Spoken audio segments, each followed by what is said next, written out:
10 محرم کی رات امام حسین علیہ السلام اپنے ساتھیوں کو صبح شہید ہونے والوں کے نام بتا رہے تھے۔ سب سے پہلے عباس کا نام لیا اور فرمایا کہ اے عباس، کل تم شہید ہو جاؤ گے۔ پھر علی اکبر کا نام لیا، پھر اونو محمد کے نام لیے۔ بس رفتہ رفتہ ایک ایک کے نام لیتے رہے۔ شہزادہ قاسم منتظر تھے کہ میرے چچا حسین میرا بھی نام لیں گے۔ بالآخر آپ اٹھ کے فرماتے ہیں کہ اے میرے چچا حسین، کیا کل شہید ہونے والوں میں میرا نام نہیں ہے؟ تو امام حسین نے مسکرا کے فرمایا کہ اے قاسم، موت تمہارے لیے کیا اہمیت رکھتی ہے؟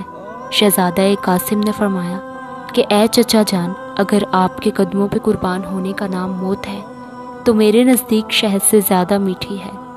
پھر امام حسین نے شہزادہ قاسم کے سر کو چوما اور فرمایا کہ کل شہید ہونے والوں میں تمہارا نام بھی ہے قاسم، اور علی اصغر کا نام بھی ہے۔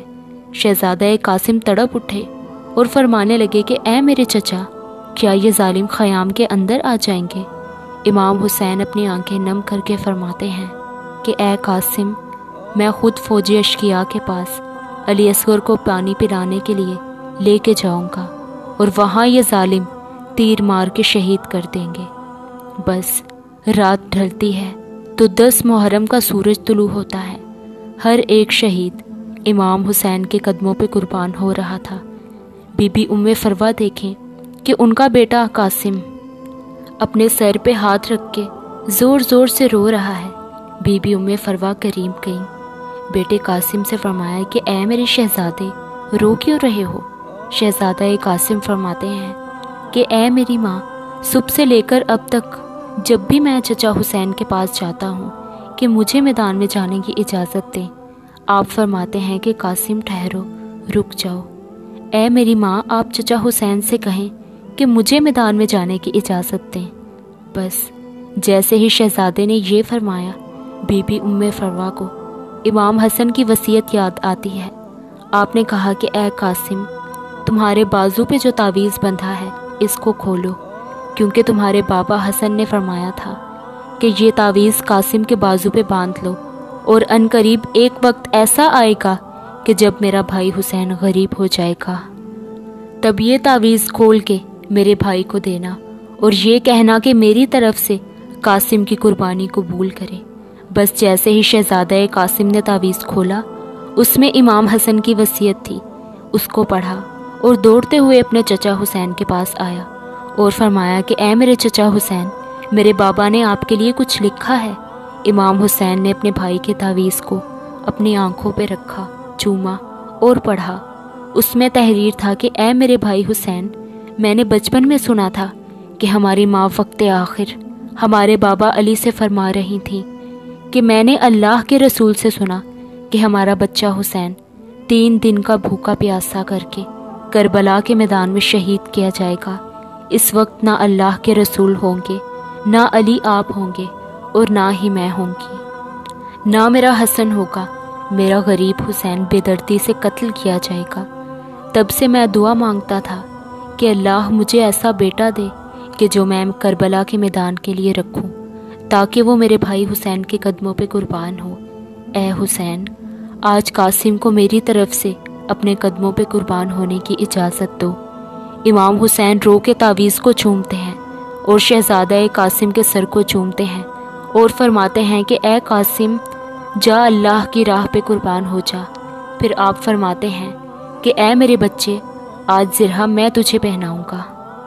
بس تاریخ نے لکھا کہ ایک ایک زرہ امام حسین اپنے قاسم کو پہناتے رہے، لیکن کوئی بھی زرہ شہزادہ قاسم کے جسم پہ پوری نہ اتری۔ بالآخر شہزادے نے فرمایا کہ اے میرے چچا، مجھے بغیر زرہ کے میدان میں بھیجیں، شاید اللہ کی مرضی یہ ہے۔ بس اللہ اکبر کہہ کے حسن کا لال میدان میں آیا۔ شیر کی طرح فرماتے ہیں کہ آج فوج یزید میں علی کا پوتا ہے، میں عباس کا بھتیجا ہوں، حسن کا بیٹا ہوں، اگر کوئی ہے تو میرے مد مقابل آئے۔ عمر بن سعد شمر زور زور سے ہنسنے لگے کہ یہ 13 سالہ بچہ ہمیں للکار رہا ہے۔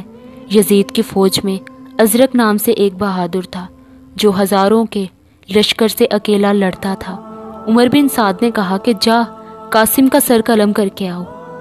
ہنس کے کہتا ہے، وہ کہتا ہے کہ اس بچے سے بھلا میرا کیا مقابلہ، اس کے لیے تو میرا بیٹا ہی کافی ہے۔ تاریخ نے لکھ دیا کہ اس کا بیٹا گیا۔ شہزادہ قاسم نے ایک ہی بار میں اس کو فنار کر دیا۔ وہ حیران ہو کر دوسرے بیٹے کو بھیجتا ہے، وہ بھی فنار ہوا۔ تیسرا بیٹا بھی فنار ہوا۔ جب اس کے سارے بیٹے مارے گئے تو وہ ازرق میدان میں آتا ہے۔ جیسے ہی پہلا وار کرتا ہے، شہزادہ قاسم نے یا علی کہہ کر ایک ضرب ماری۔ وہ زمین پہ گر کر تڑپنے لگا۔ عمر بن سعد نے کہا کہ یہ علی کا لال ہے، جاؤ سب مل کے حملہ کرو۔ بس ایک تیر شہزادہ قاسم کی طرف آیا۔ ایک 13 سالہ بچہ اور ہزاروں کی فوج نے مل کر حملہ کیا۔ کوئی سامنے سے وار کرتا ہے تو کوئی پشت سے وار کرتا ہے، کوئی دائیں طرف سے وار کرتا ہے تو کوئی نیزے پھینکتا ہے۔ بس ایک گرز شہزادے کے سر پہ لگا۔ شہزادہ گھوڑے کی زین سے زمین پہ آیا اور آواز دی کہ چچا، اے میرے چچا حسین، میری مدد کو آئیں۔ امام حسین جیسے ہی میدان میں آتے ہیں، مشرق کے گھوڑے مغرب کی طرف اور مغرب کے گھوڑے مشرق کی طرف دوڑتے ہیں۔ تاریخ نے لکھ دیا کہ آپ کا جسم مبارک گھوڑوں کے پیروں میں پامال ہونے لگا۔ آپ کا سینہ و پشت ایک ساتھ ہو گئے، آپ کی پسلیاں ٹوٹ گئیں۔ امام حسین جیسے ہی میدان میں پہنچتے ہیں، قاسم کی لاش کو ڈھونڈنا شروع کرتے ہیں۔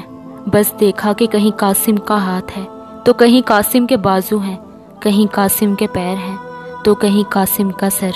اپنی ابا میں اپنے بھائی حسن کی نشانی کو چنتے ہیں۔